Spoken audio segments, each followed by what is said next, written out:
Estamos aqui no primeiro Congresso Brasileiro de Doenças Inflamatórias Intestinais, participamos de diversas palestras e houve um evento dentro do Congresso sobre gravidez e planejamento familiar. E de acordo com as perguntas que eu recebo de vocês, né, essa preocupação, como levar o tratamento durante esse momento, né, da gravidez, como planejar uma boa gravidez, né, nós tivemos um evento exatamente sobre esse assunto. E eu trouxe aqui para vocês a doutora Marta Brenner Machado, a presidente da BCD, e ela vai contar para a gente o que tem de novidade para o planejamento familiar, para as mulheres que ainda têm dúvidas, né, se continua o seu tratamento, como vai lidar isso com o obstetra, né? Então vamos falar um pouquinho. Olá, amigos, acho muito legal esse tema porque é importante se conversar sobre a gravidez. A doença inflamatória intestinal, o pico maior de incidência é na mulher na idade fértil. E acho que no momento que a gente tem um diagnóstico de uma doença crônica, incurável, o mundo desmorona. E desmorona muito junto os sonhos. E o sonho de engravidar certamente é um dos primeiros que desmorona. Então essa dúvida enorme vem, será que eu posso engravidar? Será que um dia eu vou ser mãe no curso dessa doença? E às vezes por muito medo, não pergunta para o médico. Por outro lado, o médico não conversa com a paciente sobre a gestação, o planejamento, se quer ter filho, se não quer. Então eu acho importantíssimo a gente conversar sobre esse tema. Aliás, esse tema tem que ser abordado desde o primeiro dia de uma consulta médica, em que faz parte um planejamento. Eu sempre dou o exemplo que a doença inflamatória intestinal é como um escritório de arquitetura. A gente tem que planejar se a gente quer uma casa de 2 quartos ou um prédio de 15 andares. E aí nós vamos nos preparar. Então, essa preparação inclui, vamos planejar, dentre o curso da doença, uma gestação. Qual é o melhor momento para engravidar? É quando a doença está em completa remissão. Isso é o ideal. Então, o ideal é conversar, é planejar uma gravidez. Por quê? Porque nós temos drogas extremamente seguras na gravidez e drogas que são contraindicadas na gravidez.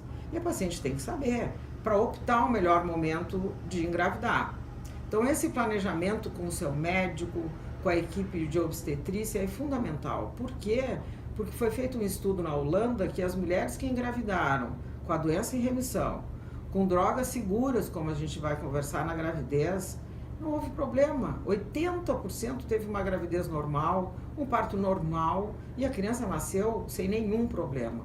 Ou seja, passa a ser exatamente igual a uma população geral. Então a gente tem que quebrar esse mito de não vou poder engravidar, meu filho vai nascer com alguma malformação, eu não vou conseguir ser mãe. Não vai conseguir sim, vai conseguir porque hoje nós temos drogas extremamente potentes para uma vida ficar normal. E normal inclui ter uma vida sexual ativa, normal, planejar ter um filho e criar esse filho. Tem um outro estudo que eu achei muito interessante que eu apresentei aqui na jornada, que as mulheres que engravidaram com doença inflamatória intestinal, a vida ficou muito melhor depois da gravidez. Passaram a ter muito mais vontade de viver e se tratar, porque tem um filho junto agora. Então eu acho que é um enorme estímulo procure o seu médico, converse sobre gravidez, converse sobre qual é o melhor momento de engravidar. Converse sobre as drogas na gestação, a gente divide numa classificação de baixo risco, médio risco e alto risco. Algumas drogas são contraindicadas na gravidez, que é o metotrexate. As outras drogas já se mostraram ser extremamente seguras na gravidez. A grande dúvida, que agora cada vez existe menos quando a gente começa a usar, começa a estudar, os pacientes com doença grave, a severa, necessitam muitas vezes de terapia biológica. Essa terapia biológica, inicialmente, como os estudos iniciais nunca incluem-se mulheres grávidas em todos os protocolos de estudo, só depois de um tempo de uso dessa medicação que a gente se posiciona se ela é segura ou não na gravidez. Alguns cuidados com a terapia biológica, eu acho que é importante o paciente que está bem optar em se parar no 3º trimestre da gravidez a terapia biológica. Por quê? Para o nenê não nascer com o remédio e ter que mudar o calendário da vacina. Mas nós temos no Brasil hoje uma droga que se chama certolizumab pegol e que foi comprovada que ela pode ser usada durante toda a gravidez, que ela não passa pela barreira placentária, ou se passa é mínima quantidade. O nenê nasce sem a droga, existem estudos já feitos na mãe e no nenê na hora que nasce, se coleta pelo cordão umbilical se existe a molécula do sal do remédio, que nesse estudo foi com certolizumab pegol, o nenê nasce sem o remédio e a mãe pode amamentar. Ou seja, existem drogas muito seguras que a gente recomenda não parar quando a gravidade da doença é a mais importante. E com isso é um estímulo a vocês. Conversem com o seu médico, planejem uma gravidez quando a doença está em remissão. Não devemos suspender todas as drogas durante a gravidez, porque esse é outro estudo mostrado que os pacientes que abandonam o tratamento, os pacientes têm uma agudização no meio da gravidez, o que é muito ruim para a mãe e para o nenê. Então eu acho que isso tudo planejado deve fazer parte da vida as mulheres que desejam engravidar. Temos segurança dos produtos que nós estamos usando e eu acho que assim eu sempre digo que a doença vai ficando mais leve e com bom planejamento, uma boa relação médico-paciente, uma boa relação de equipe com o obstetra, com o neonatologista que vai atender essa criança, que vai planejar a carteirinha das vacinas, vai ficar perfeito. Então eu acho que foi muito abordado esse tema sobre quando parar a terapia biológica, não parar a terapia biológica, decidir sempre uma coisa que eu acho importantíssima, que se chama decisão compartilhada. Eu sempre digo que ninguém é dono da verdade.